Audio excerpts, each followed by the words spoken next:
Здравствуйте, с вами Сергей Медведский на канале Текстиль Эксперт. И сегодня наша программа будет не столько образовательная, сколько развлекательная. Дело в том, что часто в последнее время на различных интернет-источниках и на разных платформах стали попадаться очень непонятные, очень некорректные названия текстильных материалов. И прямо иногда это настолько было горячо, что мне захотелось снять про это отдельную передачу. Сегодня мы поговорим о торговой площадке Wildberries. И я абсолютно не хочу ее обидеть, поскольку их политика не отвечать за информацию, которую предоставляет продавец о своем товаре. Поэтому часто там творится полный хаос, и в сырьевом составе продавцы указывают абсолютно какие-то мифические виды сырья, составов, смесей, названий волокон, которых, конечно же, не существует, и этим вводят в заблуждение своих покупателей. Итак, начнем. Ну, первое, о чем я хотел сказать, что вообще на разных платформах появились такие названия некорректные, как поликотон, полисатин, поливискоза и даже такое название интересное, как шерстепон. Что же это такое? Это вот смесь каких-то непонятных волокон. Не знаю, кто эти названия придумывает, что за люди, как у них мозг работает. Поликотон — это смесь полиэфира, наверное, и хлопка. Получилось вот такое дурацкое название поликотон, которое сейчас упорно насаждается. Вот. Полисатин — это вообще как смешать теплое с мягким. Поли — это, наверное, полиэфир, да, логично. А сатин — это название ткани, это название переплетения. Вот получилась такая вот гремучая смесь. Ну, то же самое поливискоза, да. Правильное название — хлопкополиэфирная пряжа, хлопкополиэфирная ткань, ткань сатинового переплетения из полиэфирного волокна и так далее. Вот. Ну и сюда же мы отнесем и шерстепон. Наверняка маркетологи придумали такое вот интересное название. Что это такое? Скорее всего, это нетканый материал синтепон, сделанный из шерсти, то есть, скорее всего, это обычный ватин шерстяной. Вот. А на следующем слайде я вам назвал его «Не туда и не оттуда». В сырьевом составе вот этой прекрасной блузки указано, что она сделана из Барби на 88%. Барби вот совсем не хочет, чтобы из нее сделали пряжу. Понятно, что здесь перепутали, здесь просто указан фасон этого платья, такого приталенного. Но при чем тут сырьевой состав? Люди, ну, нельзя так делать. Вот, а здесь этот слайд я назвал «Подмена понятий». Дело в том, что вот эти платья сделаны на 70% из бенгалина. Бенгалин действительно есть такая ткань индийского происхождения, гладкая, с блеском. Но опять же, это не имеет никакого отношения к сырьевому составу. Едем дальше. Продолжаем тему подмены понятий. Здесь очередные несуществующие какие-то виды сырья. Это Ниагара и Light. Шорты Light, шорты Hard. Ничего не понятно, из чего они сделаны. Этот слайд я назвал многоликий хлопок, потому что хлопок бедный, как его только не называют, но особенно вот эти интересные смеси. Смесь хлопка и коттона. Коттон — это и есть по-английски хлопок, то есть как хлопок смешали с хлопком. Русское название смешали с английским на 65 и на 35%. Производители или продавцы, скорее всего, этого лифчика пошли еще дальше. Они утверждают, что он состоит на 10% из волокон натурального госипиума. А госипиум на латыни — это и есть хлопок, да, ну, такое красивое название, может быть, оно кого-то возбудит вместе с этим лифчиком и побудит его купить лифчик из натурального госипиума. Вот, а дальше слайд я назвал особенностями перевода, поскольку здесь на этой торговой площадке очень много сидит людей, которые просто перепродают товары, которые они купили на Алиэкспресс где-то, и абсолютно не стали заморачиваться с переводом. Например, вот эта рубашка состоит на 30% из поли. Какая поли? Что за поли? Или это тетя Поли Тома Сойера? Или это тетя Поли из «Острых козырьков»? Ну вот какая-то поли. Ну и вот мы пришли к топу 10 несуществующих текстильных материалов. И начнем мы с 10-го места. На 10-м почетном месте у нас рубашка из мягкой ткани. Ну вот, что можно сказать? Из чего? Какой сырьевой состав? Мягкая ткань. вы что хотите? Какую рубашку? Из мягкой ткани или из твердой? Мне бы, конечно, желательно помягче. Вот так я примерно представляю себе разговор в примерочной. Итак, почетное 10 место, мягкая ткань. Двигаемся дальше. На 9 месте у нас брюки, сделанные из угля на 80%. Наверное, здесь продавец пытался подчеркнуть цвет этого товара, но опять же мы говорим о сырьевом составе. И вот представьте, прямо вот из угля у вас сделаны джинсы или брюки. Да, сейчас действительно модно грязная, модно битая, модно вымазанная краской, но теперь это будет еще и уголь на 80%. Двигаемся дальше. 8-е почетное место у нас занимает леггинсы из лапши. Действительно, сейчас есть такой популярный материал трикотажное полотно лапша, особенность особенного переплетения. Вот. Но опять же, мы же говорим о сырьевом составе, товарищи, ну нельзя же так. И попробуем представить, что вы действительно сделали брюки из лапши. Вот у вас, ну можно, да, наверное, можно связать. Есть у нас разные умельцы. Из лапши, из булок, из чего угодно можно. Главное, чтобы вас потом не съели, когда вы будете идти по улице в такой одежде.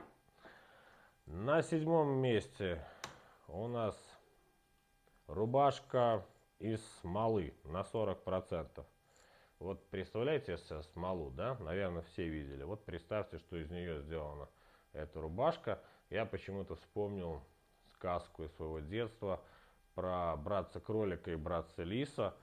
И братец-лис пытался поймать братца-кролика, он намазал чучелко смолой, и таким образом он ловил братца-кролика. Поэтому, если вы хотите кого-то поймать и привязать к себе достаточно крепко, то вполне возможно, что вы можете вот в такой прекрасной рубашке отправиться в ночной клуб и кого-то заполучить себе, какую-то жертву мужского или женского пола.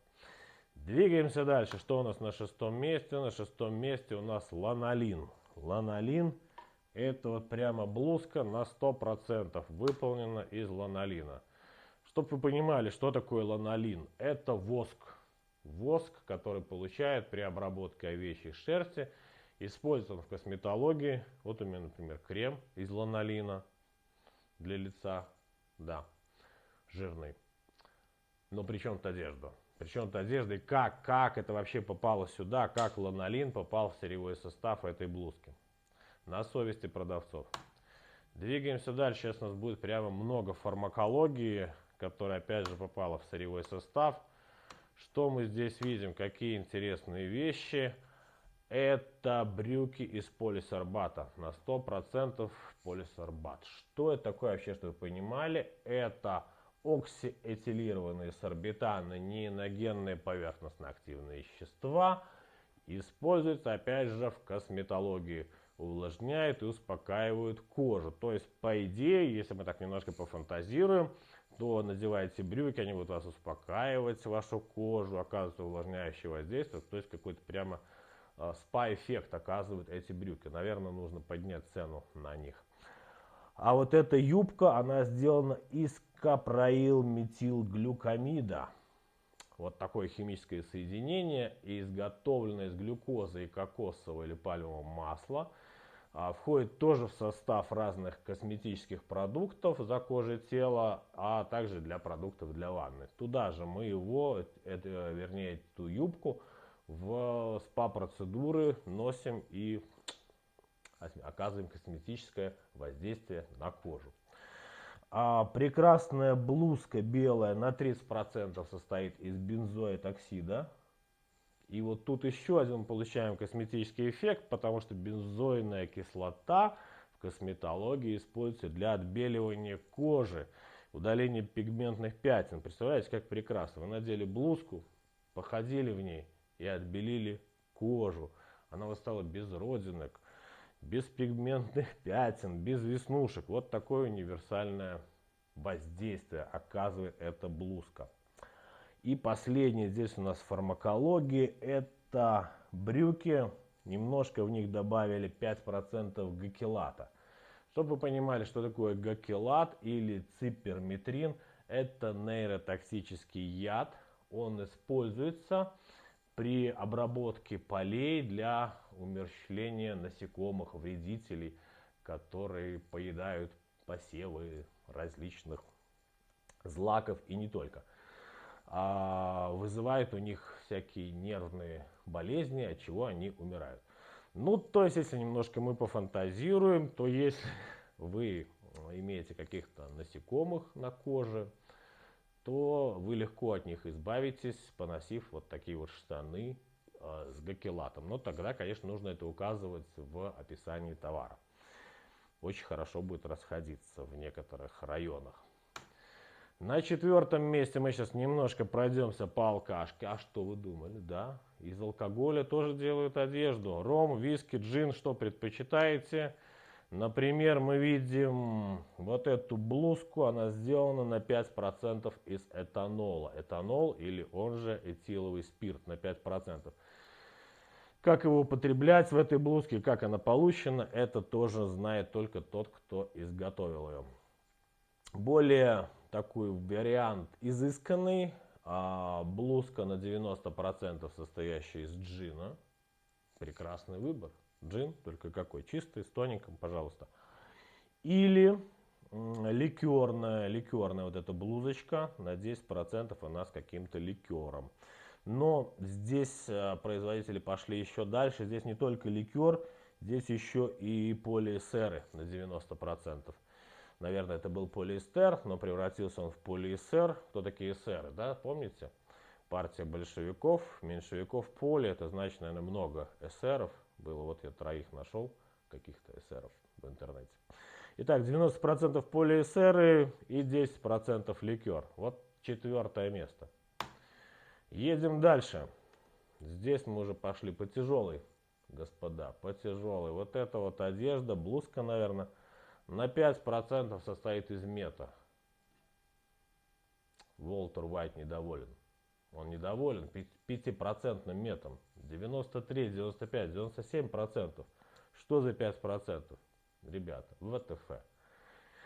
Двигаемся дальше. На 2-м месте у нас холодок. Любишь медок? Люби холодок. Вот эти вот утягивающие шортики на 20% состоят из холодка. Я бы рекомендовал такие шортики носить в странах с жарким климатом. Вам не придется класть лед в трусы. Вы просто надеваете шортики с холодком на 20% и прекрасно себя чувствуете в жаркую погоду. Оказывает охлаждающий эффект на ваши, так сказать, подтрусильные органы. Да-да-да-да-да-да-дам! Кто же на 1-м месте? А на 1-м месте получает приз, мой личный, за самый изысканный сырьевой состав. Это трусы, состоящие из какого-то тактела на 55%, лайкра на 10% и из мутона на 35%. Что же такое мутон? Мутон. Девушки, женщины знают, что мутон это мех, облагороженный мех овцы, из него делают шубы, шапки иногда, но не женские трусы. Но, видите, продавец решил иначе. Тот, кто разместил такое объявление, трусы из мутона, а? Каково вам? Это, конечно, трусы для стран с холодным климатом. Надевая их, вы попочку и все остальные места оставляете в тепле. Почему нет? 1-е место – трусы из мутона. Вот, но это мы сегодня немножко посмеялись, расслабились. Спасибо вам за внимание. Пишите комментарии, пишите, про что еще вам рассказать. С вами был Текстиль Эксперт. Всем привет. Люся, все, выключай.